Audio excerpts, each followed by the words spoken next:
Bonsoir tout le monde. Voilà, donc le 8e cours sur Chovot HaLevavot, Sha'ar HaBitachon, le portique de la confiance en Dieu. Nous avons déjà fait sept cours. Donc nous sommes dans cette 8e enregistrement, dans lequel donc nous faisons la suite de ce qui a été fait la semaine dernière, Motzei Shabbat.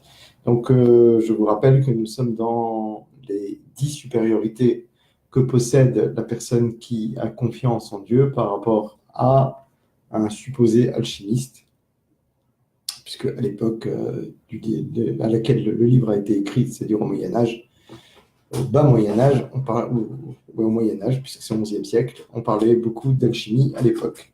Donc on est dans la 4e supériorité, avec un réveil, donc la 4e supériorité que possède celui qui a la confiance en Dieu par rapport à l'alchimiste, ou qui Baal, Akinya, Eno Nimlat, mais Azmin, Meazav, Kesef, Arbe, Naït Surko, que cet alchimiste, il ne va pas avoir la possibilité, l'occurrence, il ne va pas s'échapper, disons, au fait, à l'une des deux éventualités suivantes.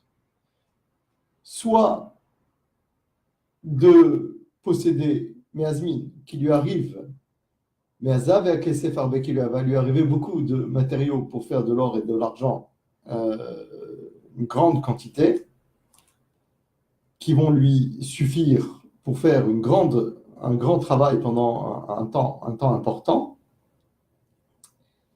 Et donc, ou bien qu'il ne shelo Yasmin Mehem Klum, ou bien qu'il va ne rien avoir du tout. Donc il y a deux éventualités. Première éventualité, soit il en a beaucoup, soit il en a peu, qui va lui suffire pour un temps faible, pour un temps très réduit. Oufrol Mikré, et dans chacune de ces deux éventualités, de ces deux alternatives, alors il va pas s'empêcher d'avoir un grand stress, une grande anxiété. Pourquoi ? Donc on va analyser les deux éventualités, les deux alternatives. Si il est dans la situation dans laquelle il a beaucoup de quantité de matériaux qui vont lui permettre de faire de l'argent et de l'or, il va avoir peur tout le temps, de peur qu'il va perdre tout cet argent ou tout cet or, tout ce qu'il a préparé comme argent et comme or, qu'il a transformé en argent ou en or, pour une des raisons, une des causes que la vie va lui occurer. L'occurrence de la vie va lui provoquer soit qu'on va lui voler, soit qu'il va les perdre, etc. Donc, s'il est dans la première situation dans laquelle il a beaucoup de matériaux, il va avoir beaucoup d'argent, beaucoup d'or, alors il va toujours avoir l'angoisse qu'on lui vole, ou bien qu'il les perde, ou bien qu'il y ait un tremblement de terre, ou quelque chose qui va faire qu'il va perdre tout cet argent. Et là, Libo, il ne va pas avoir son cœur dans le calme, et son âme ne va pas être dans le repos. Il part par la crainte qu'il va éprouver, par la crainte que il va lui occasionner un certain nombre de pertes. Ou bien, on peut dire aussi, de la peur qu'on va commencer à le soupçonner. Mais à Melech Ve'am, par le roi ou bien le peuple, qui vont être susceptibles de lui prendre son argent, de lui prendre tout son travail, tout le travail qu'il a fait. Ou bien, une autre possibilité, ou bien qu'ils vont commencer à avoir des doutes à son propos et qu'ils vont commencer à l'examiner, à le mettre en examen, si vous voulez. Ils vont commencer à faire des recherches le concernant, d'où lui est arrivé cet argent, d'où lui est arrivée toute cette fortune, et ils vont peut-être lui saisir tout ce qu'il a réalisé, et ils vont peut-être le punir. Et donc, il a cette crainte que s'il a beaucoup de matériaux, il va faire beaucoup d'or, beaucoup d'argent, eh bien, il va avoir toutes les raisons du monde de s'inquiéter d'avoir perdu tout cet argent ou tout cet or, soit parce qu'on va lui voler, soit parce qu'il va les perdre, soit parce que on va le soupçonner d'avoir volé le royaume. Et Imlo Yasmin Mehem Arbe, et s'il n'a pas beaucoup, s'il n'a pas beaucoup de matériaux à travailler, et là, Kefi Ashiour, les malhot, que la quantité qui va lui suffire pour un peu de temps, mais Marsoro, Lisman Mouad, pour faire son activité pendant un temps réduit, qui va lui suffire uniquement pour faire cette activité qu'il a pour un temps extrêmement court, et donc il va avoir l'angoisse du lendemain, qu'il n'aura pas suffisamment de quoi vivre pour les jours qui viennent. Alors il va se retrouver donc dans une autre forme d'angoisse, que peut-être il va lui manquer de quoi travailler, et donc s'il va lui manquer de quoi travailler, il ne va pas pouvoir vivre, il ne va pas avoir suffisamment de quoi vivre. Et donc, il va en avoir besoin peut-être plus, et donc il va stresser du fait de ne pas avoir suffisamment de matériaux pour pouvoir accomplir son activité.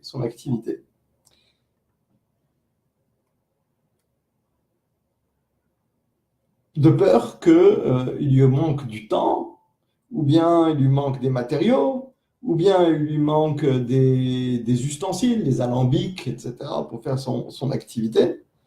Et donc, il va être dans cette deuxième alternative, il va être sous stress également. Il ne va pas être l'esprit dans la quiétude.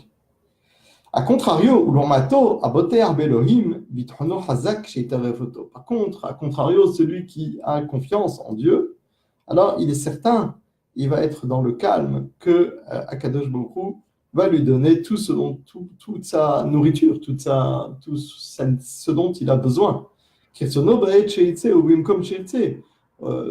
ce dont il a besoin, tout ce dont il a envie, au moment où il en a besoin et à l'endroit où il en a besoin. Et il n'a pas besoin de préparation supplémentaire, de préparation antérieure pour obtenir ces choses-là, puisque c'est Akadosh Baruch Hu qui va les lui préparer. Kacher, chez Ouidbarar, comme lui, Akadosh Baruch Hu, on va donner une analogie, un exemple. Il trof à Oubar, il va faire nourrir le nourrisson, le bébé qui est dans le ventre de sa mère. C'est pas un nourrisson, un bébé qui est dans le ventre de sa mère. Alors, Akadosh Baruch Hu, il lui envoie sa nourriture au bébé dans le ventre de sa mère. Et un autre exemple, Ve'eta Efroah, l'œuf, le petit oisillon qui est encore dans la coquille de l'œuf. Bien qu'il n'y ait pas un endroit, si vous avez un œuf, il n'y a pas d'endroit percé dans lequel il va rentrer la nourriture. Et pourtant, l'oisillon se développe à l'intérieur de la coquille, parce que Akadosh Baruch Hu a tout prévu en avance pour que cet oisillon puisse se développer à l'intérieur de la coquille. Bien qu'il n'y ait pas de trou qui va permettre de faire arriver une nourriture, qui va permettre de faire arriver quoi que ce soit. Donc, il n'y a pas de porte, il n'y a pas de trou qui va apporter de la nourriture à l'oisillon de l'extérieur. C'est-à-dire que même dans un endroit comme ça qui est complètement à l'intérieur, où il n'y a aucune possibilité d'atteindre cet oisillon à l'intérieur de la coquille, Akadosh Baruch Hu fait en sorte que cet oisillon puisse se développer et puisse vivre et puisse naître parce que Akadosh Baruch Hu a déjà tout anticipé les choses pour faire naître et vivre cet oisillon.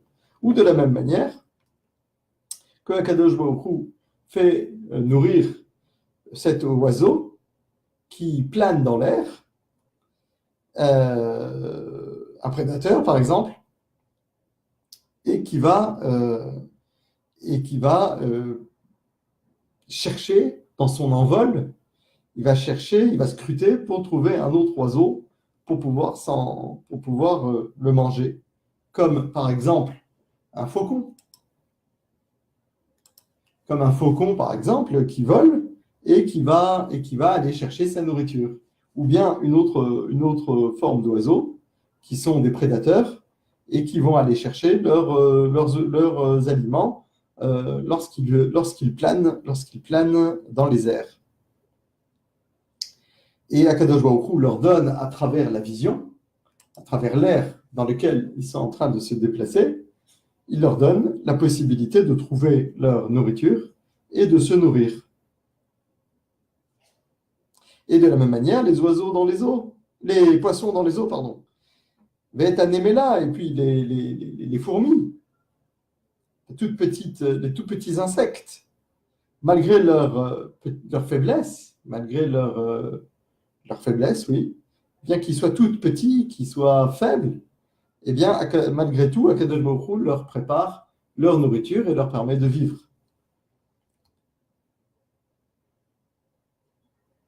Et il est possible, par contre, qu'il manque au lion, qui est extrêmement puissant, qui va lui manquer pendant un certain temps, qui va lui manquer de quoi s'alimenter. Il arrive que parfois, le lion ne trouve rien pour se nourrir pendant plusieurs jours. Bien qu'il soit puissant, bien qu'il soit fort. Donc, en conséquence, nous voyons que même une créature forte, sa nourriture, sa subsistance ne lui est pas assurée. Et elle ne dépend pas de la force de l'animal. Elle ne dépend pas de la force de la créature, puisque le lion peut ne pas avoir de quoi se nourrir, tandis que la fourmi ait de quoi se nourrir. Mais c'est simplement, tout vient de la volonté du Créateur. Comme nous le dit le verset, et donc comme d'habitude, je vais lire le verset, je vais le traduire et je vais l'expliquer. Comme nous le voyons dans le Teilim, donc dans les psaumes, Keferim, Rachou, Veraevu, Vedorshe Hashem, Lo Yarseru, Kol Tov. Alors, les lionceaux sont dépourvus et affamés, mais ceux qui recherchent l'éternel ne manquent d'aucun bien. C'est-à-dire les lions forts, parfois, eh bien, ils n'arrivent pas à trouver de nourriture malgré leur grande force. Et ils vont rester pauvres et affamés pendant un certain temps. Par contre, Dorché Hachem, lo yachseu kol tov. Cependant, ceux qui ont la confiance en Hachem, il ne leur manque rien. Il ne leur manque aucun bien. Parce que Akadosh Baruch Hu leur a préparé tout ce dont ils ont besoin. Et nous voyons également dans les Proverbes, au chapitre 10, verset 3, Lo yar'iv Hachem, Nefesh tzadik vehazat reshaim yedof. L'Éternel ne laisse pas l'âme du juste souffrir de la faim, mais il refoule l'avidité des méchants. Alors, ça veut dire quoi? Kadosh Baruch Hu, donc, il n'affame pas, il ne laisse pas l'âme du juste souffrir, il lui manquait quoi que ce soit pour pouvoir subsister. Mais les méchants, eux, par contre, il peut leur arriver de manquer. Et il est dit également dans les Teilim, Na raiti gamzakanti, velo raiti sadik neazav, vezaro, vevakesh lachem. Alors, il est dit donc dans les Teilim, j'ai été jeune, je suis devenu vieux, jamais je n'ai vu un juste délaissé, ni ses enfants obligés de mendier leur pain. Donc, Na raiti gamzakanti, j'étais jeune et je suis devenu vieux. Velo raiti, je n'ai pas vu, que ce soit dans ma jeunesse, que ce soit dans ma vieillesse, je n'ai jamais vu qu'il y ait un tzaddik ne'azav, un juste qui a été délaissé par Hachem. Et de même, je n'ai jamais vu chez Zar'o mevakesh lachem. Je n'ai jamais vu que les descendants de ces justes demandent leur pain aux portes des maisons en demandant l'aumône, que les petits-enfants qu'a laissé le tzaddik après lui, quand il est décédé, il a laissé éventuellement des petits-enfants, eh bien, Akadosh Baruch Hu ne va pas les abandonner, Eh bien, qu'ils aient un manque, il ne va pas leur arriver un grand manque et comme même s'il arrive parfois que ces enfants aient des manques, qu'ils ne soient pas forcément dans la grande opulence, il n'empêche qu'ils n'ont pas un très grand manque. Ils ont juste un petit manque qui va leur faire cette sensation de manque.